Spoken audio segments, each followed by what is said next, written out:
ఆనంది వచ్చి వాళ్ళని కొట్టి నన్ను కాపాడింది.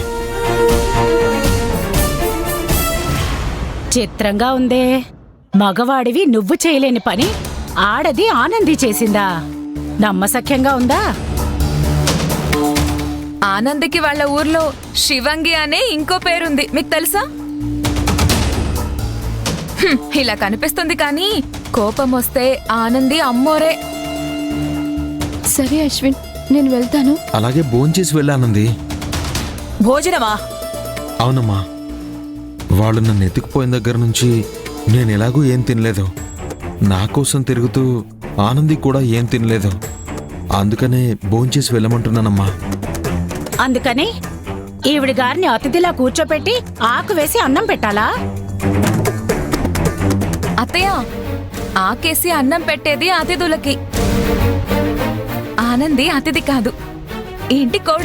ఆప్తావా? అదేం కుదరదు.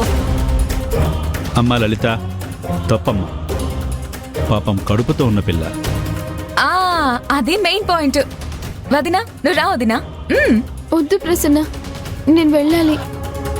అమ్మ అలాగే అంటుంది, నువ్వు రా వదినా. నా మాట విను ప్రసన్న, పెద్దవాళ్ళని ఇబ్బంది పెట్టకూడదు. అశ్విన్, నేను వెళ్ళొస్తాను. ఆనంది, తిని వెళ్ళు.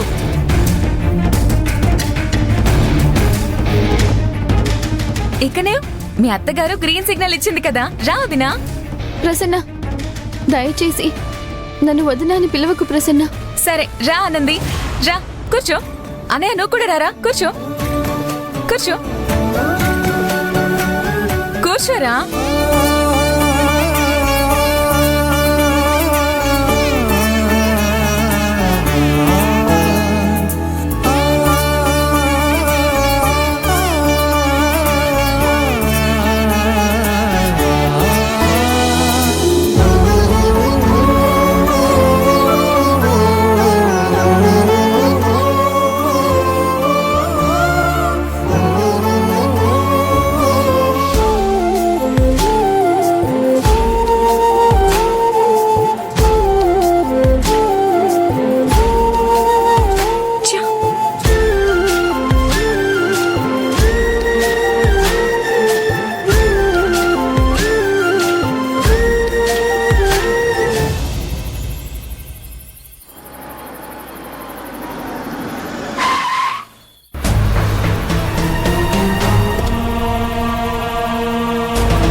ఏంట్రా ఇది, కొడతావా?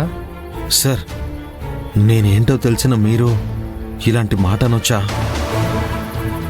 నా చేతులు జోడించి నమస్కారం చేయాల్సిన చేతులతో నేను మిమ్మల్ని కొడతానా? ఈ అశ్విన్కి మీరు దేవుడు, చెప్పు చెప్పు. ఇలా చెప్పే కదా నమ్మిస్తున్నావు.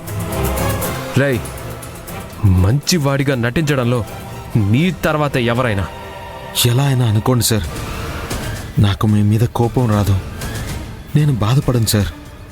గ్రేట్ టాలెంట్ రా. సరే, ఏంటిలా దారి కాసావు? మీకు థ్యాంక్స్ చెప్దామని సార్. ఆనంది మనసులో అసలు నేను ఉన్నానా లేనా అని కొన్నాళ్లుగా నాకు సందేహం కలుగుతోంది సార్.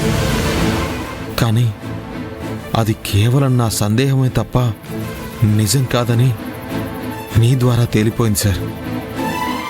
అవును సార్, మీరు నన్ను కిడ్నాప్ చేయబట్టే, ఆనంది అక్కడికి రాబట్టే తనకి నా మీద ప్రేమ ఎప్పటికీ సజీవంగా ఉంటుందని, ఆనందికి నా మీద ఉన్న ప్రేమకి మరణం లేదని బాగా అర్థమైంది సార్. తనకి నా మీద ప్రేమ ఏ స్థాయిలో ఉందో ప్రత్యేకంగా చూశాను సార్. అదంతా అలా ఉంచితే